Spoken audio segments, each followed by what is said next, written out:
যুক্তরাষ্ট্রের ফ্লোরিডায় হত্যাকাণ্ডের শিকার দুই বাংলাদেশি শিক্ষার্থী জামিল আহমেদ লিমন ও নাহিদা সুলতানা বৃষ্টিকে মরণোত্তর ডক্টরেট দিচ্ছে ইউনিভার্সিটি অব সাউথ ফ্লোরিডা। আগামী ৮ মে বিশ্ববিদ্যালয়ের বসন্তকালীন সমাবর্তনে আনুষ্ঠানিকভাবে এই ডিগ্রি প্রদান করা হবে।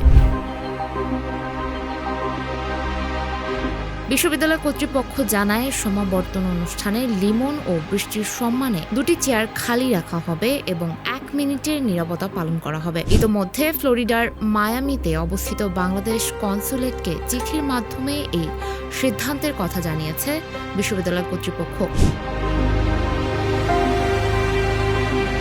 পরিবারের পক্ষে কনস্যুলেটের একজন প্রতিনিধি এই ডিগ্রি গ্রহণ করবেন। জামিল আহমেদ লিমন বিশ্ববিদ্যালয়টিতে ভূগোল ও পরিবেশ বিজ্ঞান এবং নাহিদা সুলতানা বৃষ্টি কেমিক্যাল ইঞ্জিনিয়ারিংয়ে পিএইচডি করেছিলেন।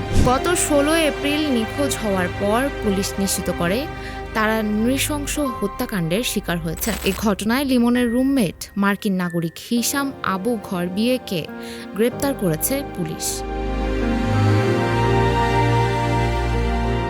Sumaiya Haque Tonni, face the people.